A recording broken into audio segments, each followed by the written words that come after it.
आप मुझसे परिचित हैं। मैं सरयू हूँ, अयोध्या की सखी। हमारी सुख दुख की साझेदारी अकथनीय है। वो मेरे तट पर है या मैं उसके तट पर हूँ, इसका निश्चय वही करें जिन्हें प्रेम और मैत्री पर सवाल उठाने आते हैं।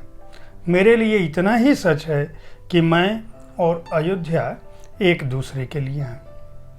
मेरी सखी अवधपुरी अयोध्या से यह रचना मैंने पढ़ी है। इसकी रचनाकार हैं डॉक्टर प्रभा किरण जैन।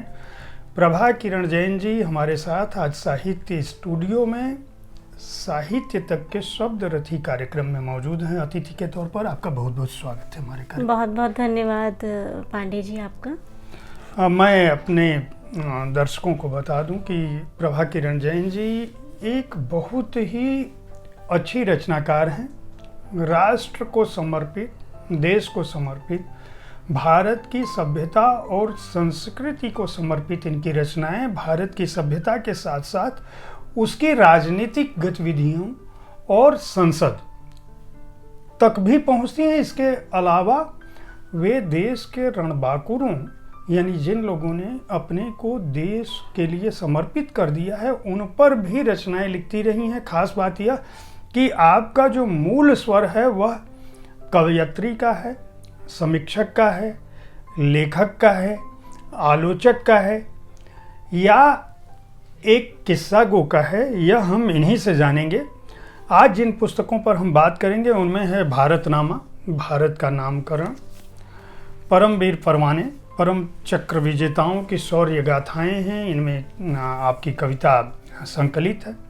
एक और पुस्तक है मनोनयन, संसद में उत्कृष्टता एवं दूरदर्शिता की संवैधानिक व्यवस्था।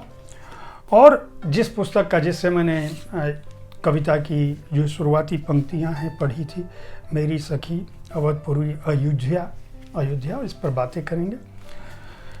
प्रभा जी, आप पहले ये बताइए हमें कि आपका जो रचना संसार है जी, उसकी शुरुआत कैसे हुई? आपने सबसे पहले क्या लिखा और आपके मन में इस धारा को पकड़ने का, क्योंकि आपकी जो रचनाएं हैं वो बहुविध ही हैं। आप अयोध्या पर भी लिखती हैं, हालांकि वो कविता है। परमवीर परवाने पर जब आपने लिखा है, परमवीर चक्र विजेताओं पर, वह भी काव्य भाषा में। आपकी भारतनामा जो भारत का नामकरण पुस्तक है, यह संपादित पुस्तक है। और बहुत सारे सभ्यतागत और संस्कृति से जो हमारा भारतवर्ष का नाम जी आया है उस पर यह पुस्तक एक बहुत ही जिसको मैं कह सकता हूँ कि तथ्यपरक पुस्तक है जी। और मनोनयन भी जो संसद में उत्कृष्टता और दूरदर्शिता की संवैधानिक व्यवस्था है, इसमें आपने राज्यसभा में जिन लोगों का मनोनयन हुआ है उच्च सदन में, उसके पीछे जो अवधारणा थी उसका जिक्र किया है। तो आपका जो लेखन है वो बहुविध, बहुत फैला हुआ है, बहुत व्यापक है। तो सबसे पहले हम जानना चाहेंगे कि आपके रचना कर्म की शुरुआत कैसे हुई? पांडे जी, मेरे जो पिता थे पुरुषोत्तम कुमार जैन उनका नाम था। मैं उत्तराखंड के एक बहुत छोटे से गांव, अब तो खैर वो बड़े शहर में तब्दील होता जा रहा है, वहाँ से आती हूँ। और मेरे पिता को नाम बताएं उस गांव का जिसे आपने गांव कहा। जी, वो गांव ही था जब हम वहाँ पले बढ़े। हालांकि मैं एक चाय बागान में पली, क्योंकि दादाजी का बहुत बड़ा एक चाय बागान था और मेरे पिता चाय के व्यापार से ही जुड़े हुए थे। लेकिन उनको हमारे परिवार में शुरू से ही साहित्य एवं कला के प्रति बहुत अधिक एक रुझान था। चाहे वो धार्मिक कविताएं, गीत, भजन हो या उनसे जुड़े हुए संस्कृत प्राकृत के श्लोक हों, शब्द हों। और उसके अलावा पिता मेरे लिखते भी थे कविताएं। वे पंत जी के साथ उस समय में कई बार उन्होंने मंचों को भी साझा किया। तो शायद मुझे लगता है कि एक विरासत में उनकी जो एक मेरे रक्त में ही शायद कविता का तो जो बहना था वो उनसे था। माँ को संगीत का शौक़ था और वे उस समय प्रभाकर किए हुए थी जब उनकी शादी हुई। तो एक थोड़ा बहुत उनसे भजन और गीतों के प्रति उनसे मैंने बहुत कुछ सीखा। लोकगीत वो बहुत गाया करती थी, झूले पढ़ रहे हों या और कोई भी त्यौहार होता था वो गीत ज़रूर गुनगुनाती थी, और भजन पढ़ते हुए अपना जो सामयिक पाठ करती थी उस समय वे हमेशा हमें अपने साथ बिठाकर, हमें वो संस्कार भी शायद कहीं से दादा दादी और नाना नानी और माँ बाप से उसी वक्त हमें विरासत में मिले, जो उन्होंने हमें रोपे नहीं, ज़बरदस्ती नहीं सिखाए, परंतु वे स्वयं ही स्वतः हम में स्फुटित होते चले गए। तो यह तो आपके साहित्यिक लगाव की बात हो गई। जो आपकी पहली रचना आपके ध्यान में आती है वह कौन सी थी और क्या लिखा, और पुस्तक के रूप में कौन सी कृति पहले आई? जी, लिखने का शौक़ मुझे शुरू से था। स्कूल के समय में हमारे स्कूल में एक, वहाँ पर जैन स्कूल के नाम से एक स्कूल अभी भी है वहाँ लड़कियों का, जिसमें मैं पढ़ी हूँ शुरू में। वहाँ पर अक्सर करके हमारी जो संगीत और सांस्कृतिक विषयों को जो देखती थी हमारी शिक्षिकाएं, वो बच्चों से नाटक और कविताएं लिखवाया करती थी, और उन नाटकों को मंचन में भी इस्तेमाल करते थे। उनके कुछ भी जो भी अंश उन्हें अच्छे लगते थे। तो सबसे पहले हमारे स्कूल में, बहुत पहले, मेरे ख्याल से मैं 11वीं या 10वीं कक्षा में ही होंगी, उन्होंने एक नाटक महाभारत पर ही वो आधारित था, बनाया, और उसमें हमने भी थोड़ा थोड़ा अपना कुछ लिखा।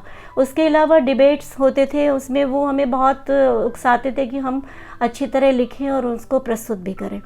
तो वहाँ से लिखने की एक जो शैली थी और एक लिखने का जो शौक़ था, और अच्छे लेखकों को, कवियों को पढ़ने का, अच्छी किताबों को पढ़ने का, ये सब स्कूल से भी हमारे अंदर आया। फिर कॉलेज में भी हम इस तरह लिखते पढ़ते रहे, और कविताएं जो हैं वो मैं लिखती रही।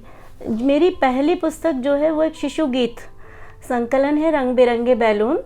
शिशु गीत जो छोटे छोटे बच्चों के लिए एक कविताएं, पुस्तकायन एक प्रकाशक हैं, वहाँ से सबसे पहले मेरी किताब आई थी, रंग बिरंगे बैलून करके, बच्चों के लिए किताब थी।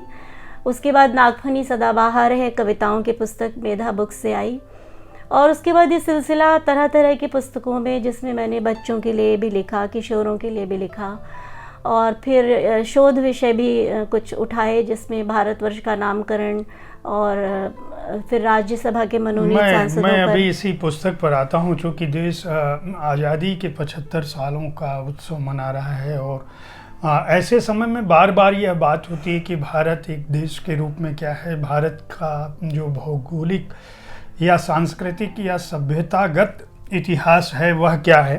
मैं आपकी इस पुस्तक के कवर पे जो भारतनामा, भारत का नामकरण है, उस पर एक कविता है, मैं उसका उल्लेख करूं। मैं भारतवर्ष हूँ, इस कविता का शीर्षक है। ब्रह्मांड में मैं सभ्यता का अनवरत उत्कर्ष हूँ, मैं भारतवर्ष। मैं हूँ श्रमण, मैं ही द्रविड़, मैं सिंधु, हिंदू हिंदवी। मैं ज्ञान गुरु हूँ, मैं सनातन शास्त्र धर्म विमर्श हूँ, मैं भारतवर्ष हूँ। मिट्टी को मेरी रौंदते, बिजली की भांति कौंधते, गजनी कभी, गौरी कभी, बाबर कभी, सूरी कभी। पुर्तगाल के व्यापारी थे, अंग्रेज अत्याचारी थे, सदियों तलक मेरे नाम को, मेरे शान को, पहचान को छलते रहे, पलते रहे। मेरा नाम तक बदला मगर बस अब नहीं, बस हो चुका कोहिनूर तो मैं खो चुका। पहचान मेरी है ऋषभ के पुत्र से, मैं अहिंसक युद्ध का परिणाम अनुपम हर्ष हूँ। न मिटा सकता कोई, मैं अनवरत उत्कर्ष हूँ, मैं भारतवर्ष हूँ। इतनी उम्दा रचना आपने लिखी है, इसके लिए मैं बधाई दूंगा, और ख़ासकर ऐसे समय में जब देश के लोगों को और युवा पीढ़ी को खासकर यह जानना चाहिए कि भारत वर्ष दरअसल है क्या। हम तमिल, तेलुगु, द्रविड़, गुजराती, मराठी, आर्य, ये मुसलमान, हिंदू, सिख, ईसाई बाद में हैं, सबसे पहले हम भारतीय हैं जी।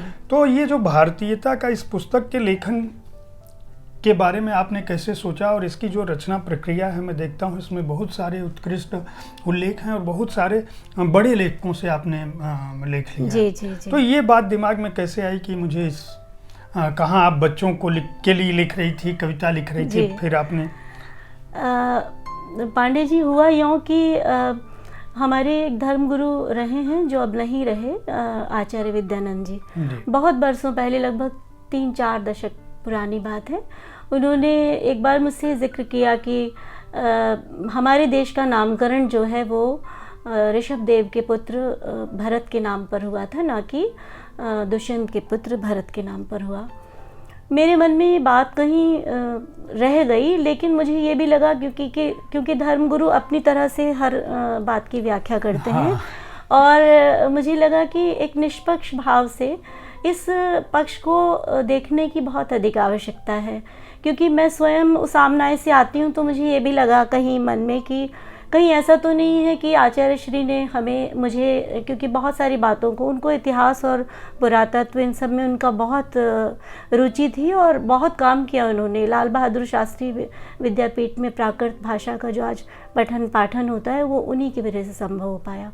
तो उनको बहुत ज़्यादा इस तरफ रुचि थी। तो लेकिन उनके जाने के थोड़े दिन पूर्व मैंने काफ़ी समय से इस तरफ में पढ़ाई अपनी कर रही थी।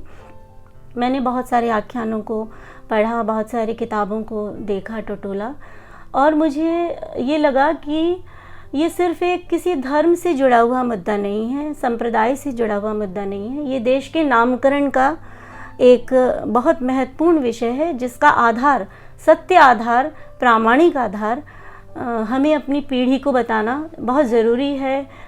हम गलत पढ़ते रहे या गलत हमें बताया जाता रहा, वो बहुत कुछ हम देख रहे हैं।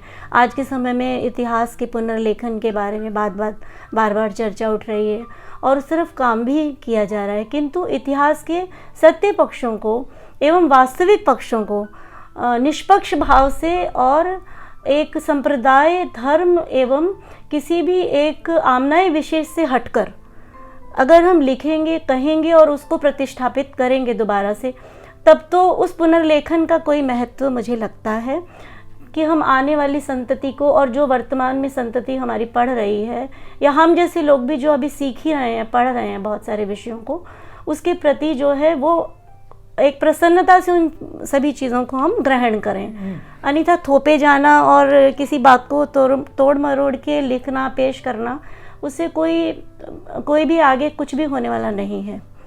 नहीं, तो आप जिनने जब इस पुस्तक के लिए बहुत सारा, चूँकि आप बोल रही हैं पिछले 4, मतलब अगर आपकी बातचीत को ही आधार हम बनाएं तो 4 दशकों से अधिक का समय आपको इन बातों को समझने में लगा। आपने अपने स्तर से प्रयास किया, आपने चीज़ों को पढ़ा, फिर ढेर सारे विद्वानों के, ऐसे विद्वानों के लेख हैं जो हर भाषा के विद्वान हैं, हिंदी, अंग्रेजी, संस्कृत और दूसरी भाषाओं में भी जो लेख रहे हैं, लेखक रहे हैं, उनकी भी बातें आपने ली हैं।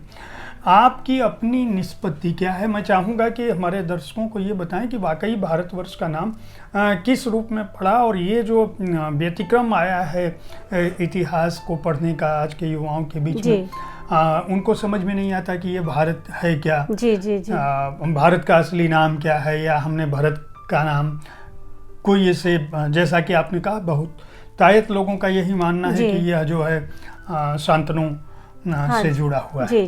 तो आपने इस पुस्तक के लेखन के दौरान और जो 4 दशक का आपका शोध है, उसके आधार पर मैं चाहूँगा कि दर्शकों को ये बताएं कि भारतवर्ष का नाम वाकई किस रूप में पड़ा। जी, आपने बड़ा अच्छा ये सवाल पूछा है और मुझे काफ़ी कुछ बहुत थोड़े से समय में बताने की तरफ भी प्रवृत्त कर दिया।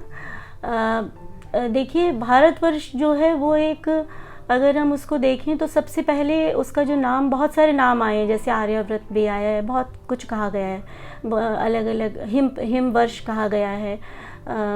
उसके पहले अजनाभ वर्ष या अजनाभ खंड, जो प्रियव्रत के जो पुत्र थे, उनमें एक पुत्र थे उनके नाभि, उनको उन्होंने जो खंड दिया, भारत जो इस देश का जो हमारा उस वक्त आधार था, उसमें से जो उनके हिस्से आया वह खंड नाभि खंड कहलाया, या अजनाभ खंड कहलाया, या अजनाभ वर्ष कहलाया।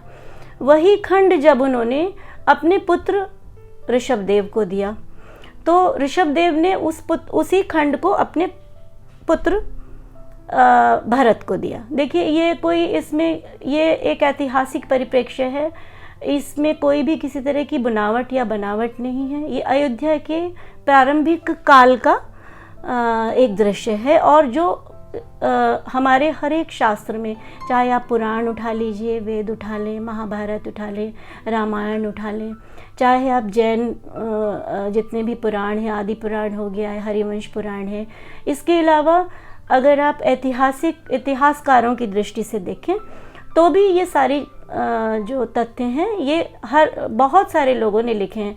इस पुस्तक में कई ऐसे पुरातत्व से जुड़े हुए, इतिहास से जुड़े हुए, संस्कृति से जुड़े हुए, चिंतन से जुड़े हुए बहुत सारे लेख आपने देखे होंगे जो अभी के लोगों ने लिखे हैं, जो अभी हैं और जो पहले हो चुके, जैसे कन्हैयालाल मिश्र प्रभाकर जी हुए हैं जो धर्म संसद के अध्यक्ष रहे हैं। इस तरह के प्रखर विद्वानों के, जिनको पढ़कर मैं भी अभी पढ़ रही हूँ, उनकी बहुत सारी चीज़ें और पढ़ रही हूँ कि वे किस तरह उनका एक खुली सोच और खुले परिदृश्य में उन्होंने हर बात को देखा और उसी बात को सूर्यकांत बाली जो नवभारत टाइम्स में बरसों जो वहाँ के संपादक के रूप में नवभारत टाइम्स के रहे, आप सभी लोग उनके नाम से भली भांति परिचित हैं। उनकी एक बड़ी महत्वपूर्ण पुस्तक भारत गाथा जो प्रभात प्रकाशन से आई है, बड़ी चर्चित रही है, उसमें भी इस बात का उल्लेख आया है। इसके अतिरिक्त अभी फ़िलहाल अगर हम कहीं पर भी बात कर रहे हैं इस विषय में, तो ये बात कहीं हर जगह से निकल कर आ रही है कि इनकी ऐतिहासिकता, ये जो 3 महापुरुष हुए, चाहे उन्हें आप विष्णु का अवतार माने ऋषभदेव को, चाहे आप उन्हें आदि ब्रह्मा माने, या जैन मत के लोग उन्हें अपना तीर्थंकर माने, इस बात से हमें कोई लेना देना नहीं, क्योंकि ये अपनी एक मेरी आस्था किसी धर्म में हो सकती है, आपकी आस्था किसी में, और हो सकता है मेरी आस्था उस जगह हो जो मैं नहीं बता रही, नहीं कह रही, परंतु मेरे भीतर उस आस्था का एक ऐसा जागरण है जो मैं स्वयं जिससे प्रसन्नता का अनुभव करती हूँ या सकारात्मकता का अनुभव करती हूँ। तो उस सब से हट करके ऐतिहासिक परिप्रेक्ष्य में और प्रामाणिक परिप्रेक्ष्य में या पुरातात्विक परिप्रेक्ष्य में अगर हम देखते हैं तो हमें इन 3 महापुरुषों का कह लें या अवतारों का कह लें, या आप इन्हें कह लें कि इन्होंने स्वयं तपस्या करके उस पद को हासिल किया और तीर्थ बन गए, परंतु नाम उन्हीं के नाम से भारतवर्ष, उन्हीं भरत चक्रवर्ती के नाम से इस देश का नाम सबसे पहले भारतवर्ष हुआ है, इसमें कहीं कोई संदेह नहीं है। आप ये मानती हैं कि एक विवाद अभी पिछले दिनों काफ़ी बौद्धिक धारा में और विचारधारा के स्तर पर है कि दक्षिण पंथ के लोग इतिहास को अपने ढंग से तोड़ मरोड़ कर रखना चाहते हैं और वाम पंथ ने एक अलग तरह से परिप्रेक्ष्य में बौद्धिक तार्किक आधार पे रखा। बीच में नेहरूवियन लोग हैं जो नेहरू जी की अवधारणा के साथ जो उन्होंने अपनी पुस्तकों में लिखा है, भारत एक खोज, और बहुत सारा काम हुआ है। हम लोग उधर उतना विस्तार से नहीं जाएंगे, लेकिन जो आपके लेखन पर ही केंद्रित करते हैं, भारतनामा और आपने मेरी सखी अवधपुरी अयोध्या जो कविता लिखी है, इसके पीछे आपका उद्देश्य क्या था? इसके पीछे मेरा कोई उद्देश्य मुझे लगता है किसी तरह का कोई खंडन या मंडन करने का ना रहा है, ना मैं उसको रखना चाहती हूँ। और क्योंकि मेरे भीतर जो साहित्यकार है, जो एक लेखक है, वो बार बार जीवित होता है, जो पूरी तरह से असांप्रदायिक है और एक सत्य को पाने की लालसा तो रखता है, किंतु किसी बात को थोपने की लालसा कभी नहीं रखता है। तो मुझे लगता है कि ये दोनों पुस्तकें सिर्फ सत्य का प्रतिपादन, जो मैंने पढ़कर, समझकर, सोचकर, अपने चिंतन से, अपने मानस, जो मेरी अपनी जितना मैं समझूंगी कि मैं समझ पाई हूँ, अपने जितना मेरा बौद्धिक एक विकास कह लीजिए, क्योंकि बौद्धिक विकास तो अभी पता नहीं कब तक होता रहेगा, हम ऊपर चले जाएंगे तब भी पूरा नहीं होता है शायद। तो वहाँ तक मुझे लगता है कि उस बात को मैंने समझने की कोशिश करी है, क्योंकि अयोध्या से ही सब कुछ शुरू होता है। अगर हम भारतवर्ष की चिंतन की धारा को देखें, भारतवर्ष के विकास को देखें या भारतवर्ष के सांस्कृतिक वैभव और विरासत को देखें, तो वहाँ वो अयोध्या से ही शुरू होती है। जो श्रमण परंपरा है, जिसके जो भी उपासक हैं, चाहे वो किसी भी मत को मानते हैं आज, क्योंकि धर्म के जो नाम है ना, ये तो बहुत बाद में आए हैं, पहले नाम नहीं थे। तो उस जो श्रमण विचारधारा है उसकी जननी, कर्मयुग की जननी, ये सब अयोध्या ही रही है। और इसमें कोई दो राय नहीं है, आप उनको किसी भी तरह से कह लें, लिख लें, लेकिन अगर आप उसकी गहराई में जाएंगे या किसी भी विचारधारा को आप उठा के देखेंगे, वो अयोध्या के बारे में जिक्र ज़रूर करेगा। मैं अगर आपसे ये पूछूं कि आपके जो रचनाकार आपके अंदर है उसमें बड़ा भाग किसका है, कवि का या लेखक का, जो शोधार्थी है, जो जिज्ञासु है और अलग अलग ढंग से चीज़ों, क्योंकि दोनों एकदम अलग अलग रचनात्मक का जो क्षेत्र है, रचना का क्षेत्र है, उनमें दोनों के लिए अलग अगर आप कविताएं लिख रहे हो तो आपको उस तरह से संवेदना के स्तर पर गहन होना पड़ता है, जबकि आप अगर कोई बौद्धिक वैचारिक पुस्तक लिख रहे हो, तथ्यात्मक पुस्तक लिख रहे हो, तो आपका बुद्धि पक्ष प्रबल होता है। तो आपके भीतर का कौन सा पक्ष प्रबल है, या जिसमें आप रमती हैं तो आपको अच्छा लगता है कि ये काम मैंने किया तो ये अच्छा है? जी, देखिए, कविता जो है वो शायद आप जो बात कह रहे हैं, मुझे कभी कभी एक कश्मकश खुद भी होती है, क्योंकि कभी जैसे हम कुछ ऐसा पढ़ रहे होते हैं जिसमें बहुत ऐसी तथ्यात्मक बातें आती हैं जो विचलित भी करती हैं मन को। और जैसे अभी कुछ दिनों से मैं एक पुस्तक पढ़ रही हूँ, अयोध्या पर ही है वो पुस्तक। उसमें कई सारे ऐसे बातें हैं जो मेरे मन को बहुत, जिन्होंने उद्वेलित किया कि किस तरह से कितना कुछ सहा लोगों ने। और जब वो सहन की पराकाष्ठा, पीड़ा की पराकाष्ठा और सहने की पराकाष्ठा दोनों आपके भीतर बहुत तेज़ी से बलवान होती हैं, तो शायद वहाँ कविता का जन्म स्वयं होता है, अगर आप संवेदनशील हैं। और अगर संवेदनशील नहीं है तो वो वहाँ पर आप शोध की तरफ आ जाते हैं कि सत्य क्या है, वो तो जानना बहुत ज़रूरी है। मैं ये परमवीर परमाने, ये एक बहुत ही महत्वपूर्ण पुस्तक है, परमवीर चक्र विजेताओं की शौर्य गाथाएं। Major Somnath Sharma, lance Naik Karam Singh ji, second lieutenant Rama Raghoba Rane, company havildar major Piru Singh Shekhawat, Naik Jadunath Singh, captain Gurbachan Singh Salaria, major Dhan Singh Thapa, Subedar Joginder Singh, major Shaitan Singh, company quarter master Abdul Hamid, वीर अब्दुल हमीद का नाम सभी लोग जानते हैं, लेफ्टिनेंट कर्नल, और देशिर बुर्जोजी तारापुर। इनके बारे में काव्यात्मक ढंग से, मतलब कविता के रूप में प्रभा किरण जी ने उनको श्रद्धांजलि दी है। ये वो लोग हैं जिनका नाम मैंने लिया, जिनसे हमारा देश, आज हम आज़ादी की सांस ले पा रहे हैं, जिन्होंने आज़ादी के बाद जितने भी युद्ध हुए उसमें अपने शौर्य से भारत का मस्तक, तिरंगे का सिर ऊंचा रखा। यानी तिरंगे की आन बान शान के लिए जिन्होंने अपना सर्वोच्च बलिदान दिया और जिन्हें इस देश ने परमवीर चक्र से सम्मानित किया, उनको श्रद्धांजलि दी है कविता की शक्ल में। यह इस रूप में आपको कि काव्यांजलि से मैं अपने शहीदों को श्रद्धांजलि दूं, और इतनी महत्वपूर्ण पुस्तक के रूप में इस पुस्तक को आपने बहुत सारे लोगों को सौंपा है, और इसकी लेखन प्रक्रिया के बारे में भी आपने जिक्र किया है, और खुद भारत सरकार के रक्षा मंत्रालय और सैनिक संस्थानों ने, प्रतिष्ठानों ने इस पुस्तक को सराहा है। तो ये विचार कैसे आया? हालांकि आपने इसकी भूमिका में लिखा है कि आप कौन सी भावना थी, लेकिन आपके दिमाग में ये कैसे आया कि मैं जो परमवीर चक्र विजेता हैं उनको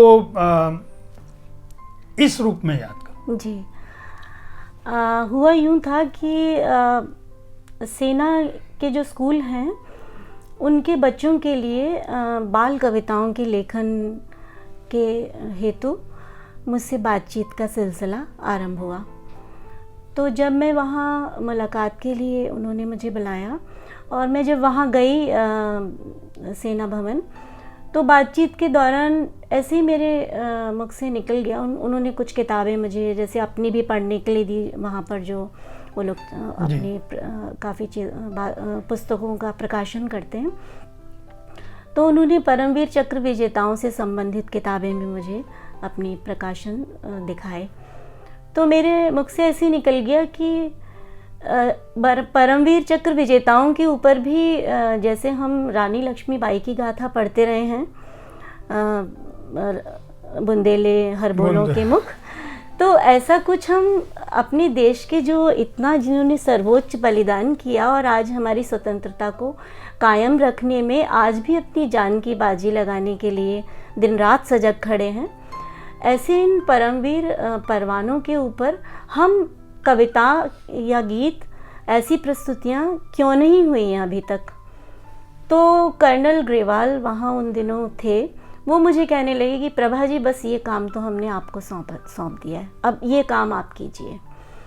तो मैं वहाँ तो हाँ कराई, पर ये बहुत बड़ा एक चैलेंज था, क्योंकि परमवीर चक्र विजेताओं के साथ जुड़ना, चलना और उनको जानना, समझना और उन पर लिखना एक बहुत बड़ा लक्ष्य भी था। और इसको मैं एक प्रोजेक्ट राइटिंग की तरह भी नहीं करना चाहती थी, क्योंकि ये एक बहुत ऐसा विषय है जहाँ पर मुझे बचपन से ही जिस एक उस IMA हमारे वहाँ इंडियन मिलिट्री एकेडमी, क्योंकि देहरादून में थी, और हम बचपन से ही वहाँ जवानों को आते जाते अभ्यास करते हुए, उनके कैंप लगते हुए, और चीन इधर जो चक्राता से चीन का बॉर्डर आगे लगता है तो उस तरफ पूरी छावनियाँ लगती थी, तो हम बचपन से ही देखते थे।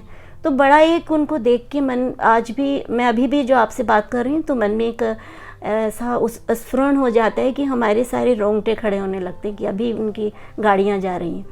तो ऐसा भाव मन में, बाद में जब जैसे जैसे मैं एक एक को पढ़ती रही और उनकी शौर्य गाथाएँ पढ़ी, तो कई तो मुझे ऐसा लगता था जैसे मेरे साथ ही चल रहे हैं, सो रहे हैं, जाग रहे हैं, और मेरे सामने ही ये सारे युद्ध जो हैं वो लड़ रहे हैं।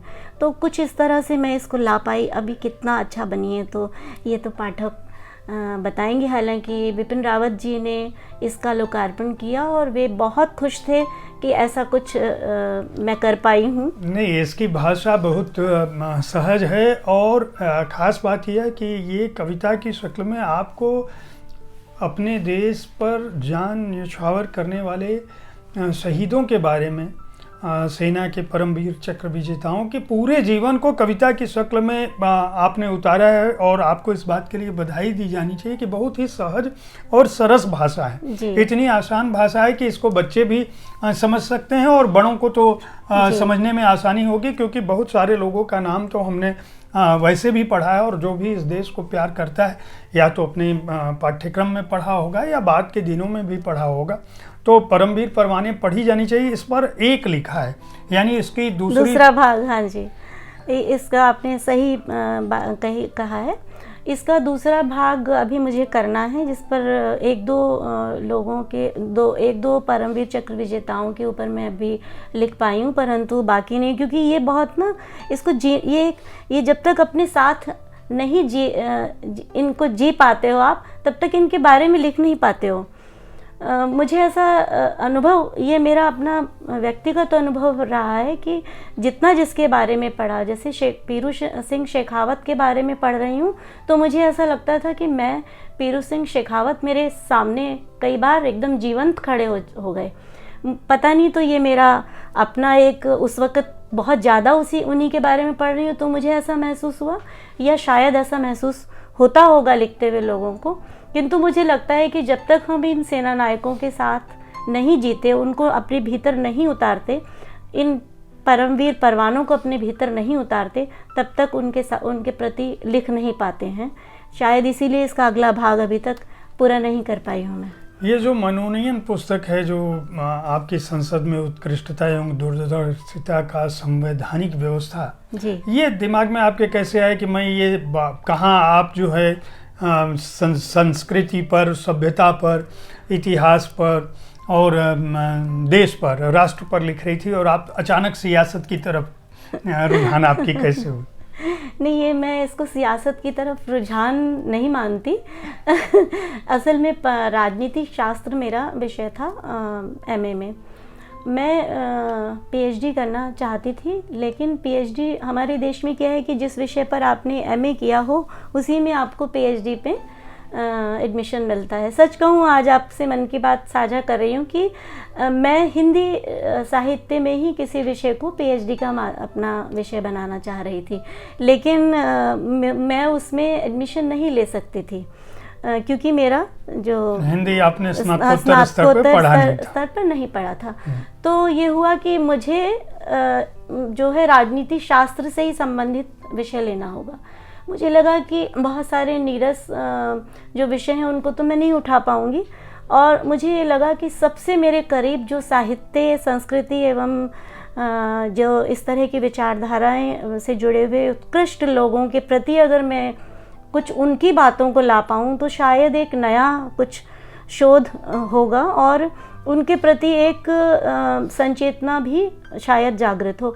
तो मैंने राज्यसभा के जो मनोनीत सांसद थे उनकी क्रियाकलापों को, उनके मनोनयन को और उनकी उत्कृष्टता का जो आधार है, अभी तो फिलहाल बिल्कुल अलग हो गया है, किंतु जब इस प्रणाली का हमारे संविधान में बयान दे रही हैं आप, ये समझ लीजिए। मैं बयान नहीं दे रही, कोई बयान नहीं। मैं सिर्फ इतना कहना चाहती हूँ कि जब इसका हमारे संविधान में इस प्रणाली की व्यवस्था की गई थी, तो उसकी व्यवस्था ये बाकायदा लिखित ही है कि उसकी व्यवस्था इसलिए की गई थी कि उसमें इस तरह के सांस्कृतिक, साहित्यिक एवं विचारशील लोग, चिंतनशील लोग, 12 लोग इस तरह के हमारे यहाँ मनोनयन के माध्यम से लाए जाएं, क्योंकि वे कभी भी चुनाव नहीं लड़ेंगे, क्योंकि वे कभी चुनाव लड़ने की तरफ प्रवृत्त नहीं हो पाएंगे। इसलिए ऐसे लोगों को इस तरह से लाया जाए ताकि वे उसका वातावरण, उस सदन का वातावरण और हमारी संसद का वातावरण जो है वो बहुत अच्छा रख सकें, बौद्धिकता से और विचारों से, कला के क्षेत्र से, संगीत और संस्कृति बिल्कुल। और उस तरह के मुद्दे भी देखिए आप, उन्होंने इतने उठाए कि आज जिन कानूनों को हम देख रहे हैं कि हमारी जीवन शैली के लिए, हमारे आगे बढ़ने के लिए जरूरी हैं, हमें जो हम विश्व गुरु बने, हमारा देश जो दर्जा पाया हुआ है, वो उसको विश्व गुरु बना के रखने के लिए उन्होंने जिस तरह के मुद्दों को उठाया, चाहे वो पशु क्रूरता अधिनियम है, चाहे वो स्त्रियों के अश्लील जो प्रदर्शन है उसके विरोध आवाज़ हो, चाहे वो सूचना का अधिकार हो, चाहे वो हमारा जो पर्यावरण सुरक्षा हो, चाहे वो बच्चों के बोझ से उसको कम करना हो, चाहे वो सिनेमा के अश्लील प्रदर्शनों पर रोक हो। आप देखिए ये सारे मुद्दे जो हैं वो मनोनीत सांसदों के द्वारा उठाए गए हैं और कालांतर में उन पर कानून भी बने, अधिनियम भी बने, और वो अगर उस वक़्त नहीं बने तो कालांतर में आगे आने वाले समय में संसद में उन मुद्दों को बाकायदा उस पर चर्चा होकर और उनको आगे कानून की शक्ल दी गई है। आपने लेखन की बहुविध विधाओं में काम किया और लिखा है। मैं अगर आपसे ये पूछूं कि बतौर साहित्यकार, बतौर भारतीय नारी और जो आपका आदर्श है, जो आपका सृजन क्षेत्र है, उन सबको ध्यान में रखते हुए अगर आपसे मैं ये पूछूं कि देश के युवाओं को इस समय किन चीज़ों पे ध्यान देना चाहिए और देश की जो वर्तमान स्थिति है, जब हम आज़ादी के 75 साल मना रहे हैं, तो देश की प्राथमिकता क्या होनी चाहिए? मतलब दो लोगों के लिए, एक युवाओं की रुचि किस दिशा में हो और दूसरा इस देश की प्राथमिकता में क्या हो। तो आप अपने पूरे अध्ययन और सृजन को ध्यान में रखते हुए किन चीज़ों को महत्व देंगी? मुझे ऐसा लगता है कि अगर हम जहाँ तक पुनर्स्थापना, पुनर्लेखन या अपने सत्य के प्रति आग्रह, जो एक सत्याग्रह का एक नया रूप जो आज हम देख रहे हैं, उसमें अगर हम सत्य को निष्पक्ष एवं निरपेक्ष भाव से प्रतिष्ठित करें तो एक तो ये बहुत ज़रूरी है, ताकि आगे की आने वाली संततियां हम पे उंगली ना उठाएं कि पहले जो हुआ वही दोबारा दूसरी तरह से दोहराया गया। ऐसा कोई भी काम हम ना करें। दूसरी बात रही युवा पीढ़ी की बात, तो मुझे लगता है कि वो काफ़ी कुछ करना चाहते हैं और कर भी रहे हैं। उनमें एक बहुत कश्मकश के दौर से गुजर रही है हमारी युवा पीढ़ी इस वक्त, क्योंकि हम उन पर कई बातों की लांछन तो लगा देते हैं, परंतु जब हमने उनको एक इतना बड़ा सूचना का विस्तार दे दिया, इतना बड़ा इंटरनेट का या जो भी कुछ कह लें आप, वो सब उनके हाथ में एक छोटेपन से थमा दिया। यहाँ तक कि कोरोना में तो एक छोटे बच्चे की क्लास भी हमने इंटरनेट के माध्यम से ली, तो हमें उसको बहुत कुछ ऐसा है जो भावनात्मक स्तर पर सिखाने की, बताने की आवश्यकता है। और उसमें माता पिता का भी रोल है, उसमें शिक्षकों का भी रोल है, उसमें हमारे राजनेताओं का भी रोल है, उसमें हमारे जो सांस्कृतिक एवं धर्म से जुड़े हुए गुरु हैं या जो हमारे उनसे जुड़े हुए जितने भी क्या कहना चाहिए स्थान हैं, उन सब का भी रोल है कि हम उन्हें सही रास्ता दिखाएं, सही बताएं। उन्हें हम किसी भी तरह से ऐसी जगह, ऐसे तरह से ना धक्का दें कि वे भावनात्मक रूप से विक्षिप्त होकर के कि कोई भी ऐसे काम करने शुरू हो जाएं जिन्हें हम कालांतर में उद्दंडता का नाम दें, क्योंकि उन्हें उद्दंड हम ही बनाएंगे अगर बनाएंगे तो। बहुत आपने अच्छी बात कही। अब इन दिनों क्या कर रही हैं आप, मतलब आपका लेखन किस दिशा में है? इन दिनों एक तो भारतीय ज्ञानपीठ की पत्रिका नया ज्ञानोदय है, उसके संपादन से मैं जुड़ी हुई हूँ, तो कुछ समय उसमें चला जाता है। बाकी और कुछ किताबें और पढ़ रही हूँ, अपने जो जिन विषयों को लिखा है या कहा है उनको और अधिक मांझ रही हूँ कि कहीं कोई त्रुटि हो या कोई और पक्ष हो जो नहीं उजागर हो पाया है, तो उनको भी शामिल कर सकूं। चलिए, आपसे बातचीत करके बहुत अच्छा लगा। बहुत बहुत शुभकामनाएं आपके नए प्रोजेक्ट के लिए या जो भी आप वर्तमान में कर रही हैं। जी। अच्छी पुस्तक है, परमवीर परमाने का दूसरा भाग जल्दी से आए। बहुत बहुत धन्यवाद। बहुत बहुत शुभकामनाएं। आपसे बातचीत करके अच्छा लगा। धन्यवाद। जी, मुझे भी बहुत अच्छा लगा। धन्यवाद।